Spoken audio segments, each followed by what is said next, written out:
We talked last time about the first time that Rabbi Schneur Zalman was put in jail, and that was 1798, 99. And he was accused by the Mitnagdim of supporting Napoleon, of other things. He was put into jail, and then research was done, and people were talked to, and then he comes out of jail. And then a year or two later, he goes into jail again. And the question is, why does that happen? And I think one of the things that you realize is this is not, we often blame the government.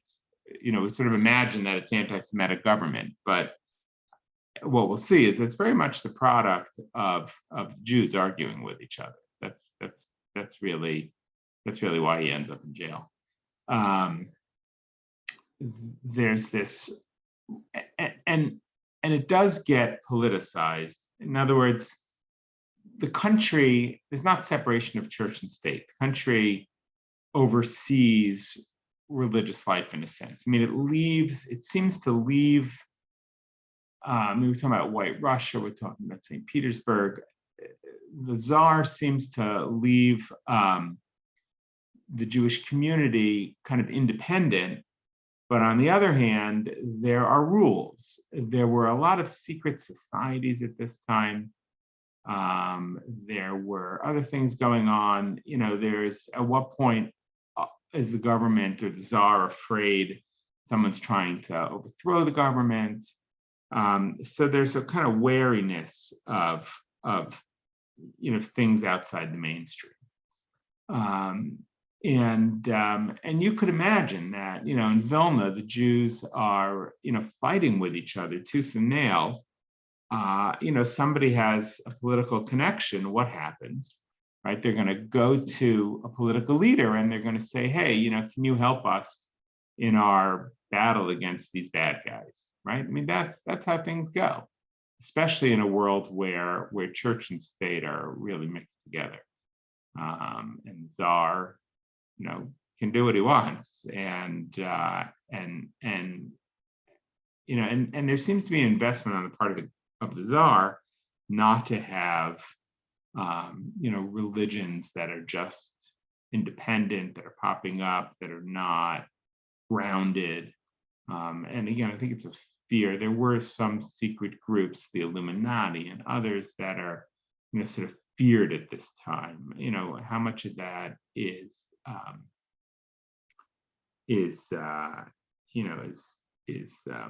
just conspiracy theory, and how much isn't, is a good question.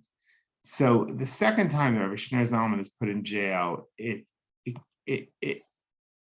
gets set into motion by a man named Rabbi Avigdor Ben Chaim in Vilna, and it turns out that we have a lot more documents than we used to have, because after, I guess this is after Glasnost, there's a lot of things in St. Petersburg and the government that were opened up, and I guess even before that there were libraries and things. And so we know that this man, Rabbi Avigdor, was the head of the Vilna community. And it sounds from one source like he had maybe bought the ability to be the head for like 10 years. But then the Chasidim, because they're so attacked in Vilna, they go to the government and they basically report, there's things that the Jewish kind of government of Vilna, meaning the Kehila, is doing that may or may not have really happened.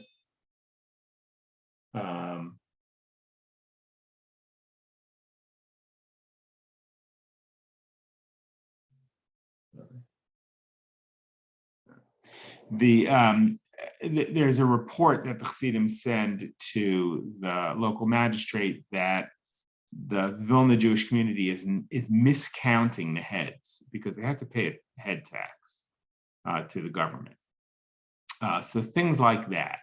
And this guy, Avigdor Ben Chaim, because of these complaints, whether true or not, he gets taken down from his position as leader. Now, it's the government, the Tsarist government, has the ability to control who's the Jewish head of Vilna. So after like 7 or 8 years, he gets taken down, and you can imagine he's upset. And he writes a very long letter to Tsar Paul, who seems to be the Tsar at this time. Something about him.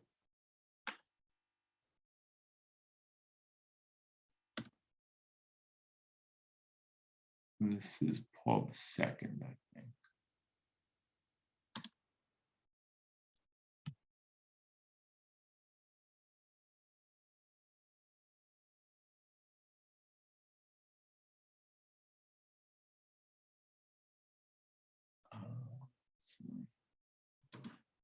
This is 1800. I guess this is Paul I.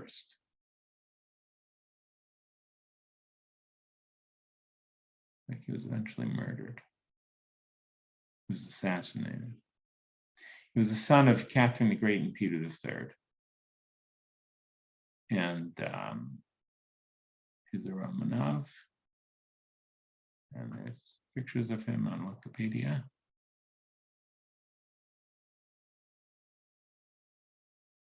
Okay, so this is Paul I.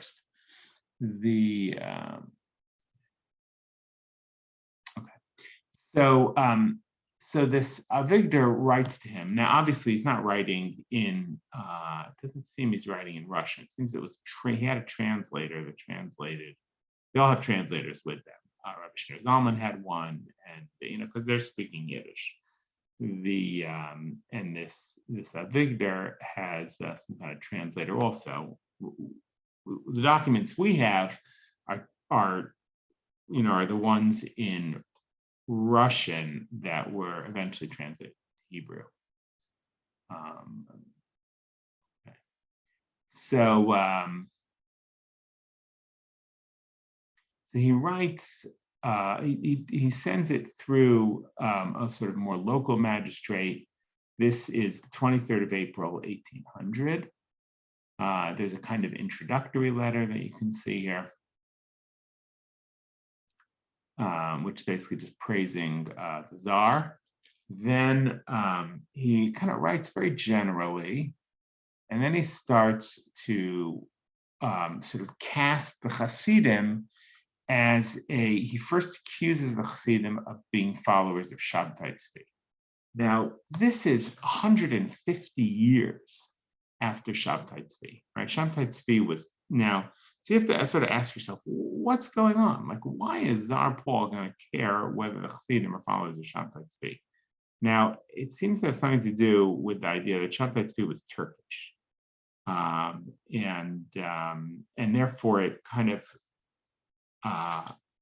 it reinforces this idea that maybe these Jews, the Chasidim, are part of a group, that's trying to overthrow the Tsar.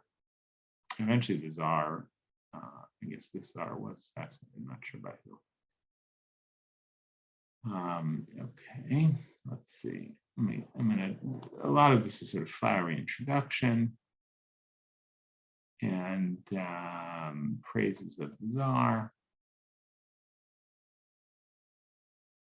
Gets sort of the neat part here. Okay.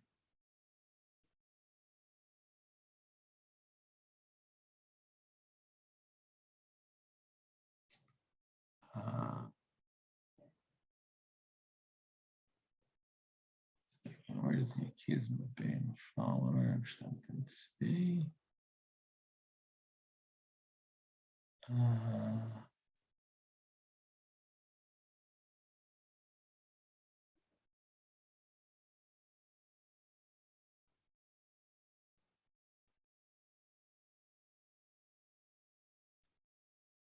Let's see here.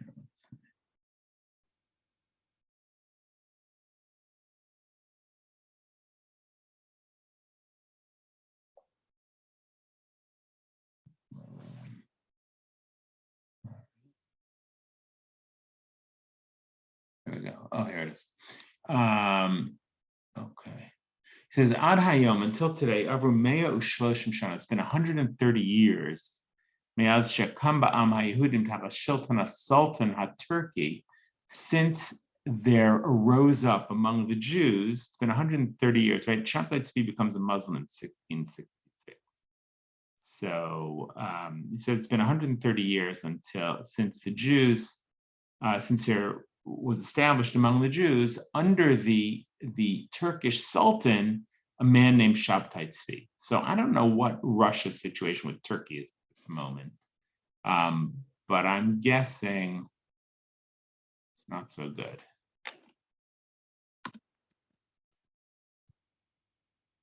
It seems like he's sort of playing right into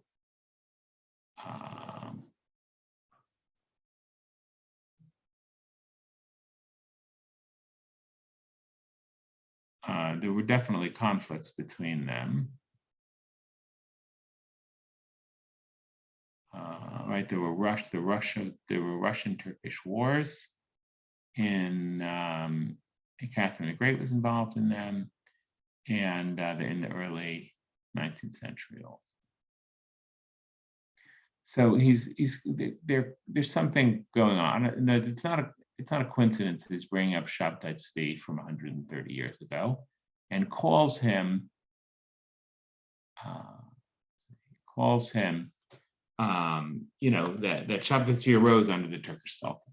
She's married that Viratza lo chiach shu Mashiach, and he was he said that he was the Messiah, and he was rebellious.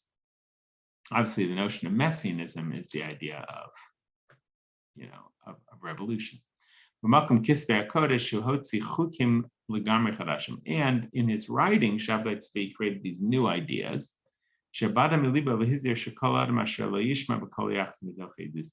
he said anybody who didn't listen to him would be cut off.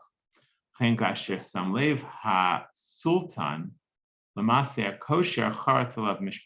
when the Sultan heard about Shabtai Tzvi, he put upon him a death sentence.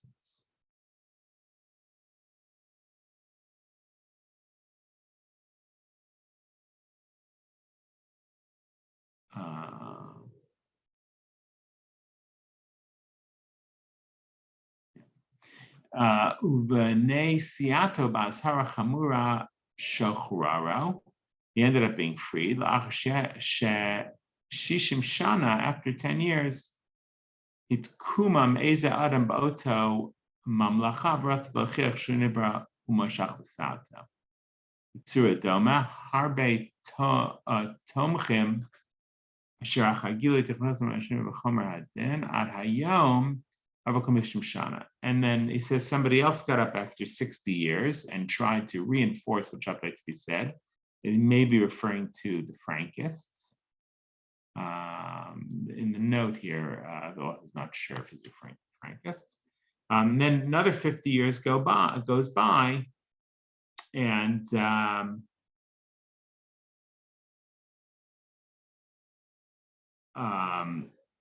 then we have now this new group that calls themselves the Karel Atzmam. He's saying the Chasidim are this new group, and they call themselves Anashim Hayodim Divrei Seter, the people who know secret things. Now, I mean, right, he could have said this is a group called Chasidim. Now, it's true that Chasidim are more focused on Kabbalah than Mitnagdim. That's true. And the Arizal, switched to Nusach Sfard because it was more Kabbalistic. So in a sense, it's true that they are a group that focuses more on secret things. But of course, saying it this way in a letter to the Tsar makes it sound like this is some kind of attempt to overthrow the government. That's what it sounds like. And they do things that should not be done. Right? So you can see how he's trying to stir the conflict. Ma'adatenu shoftim. And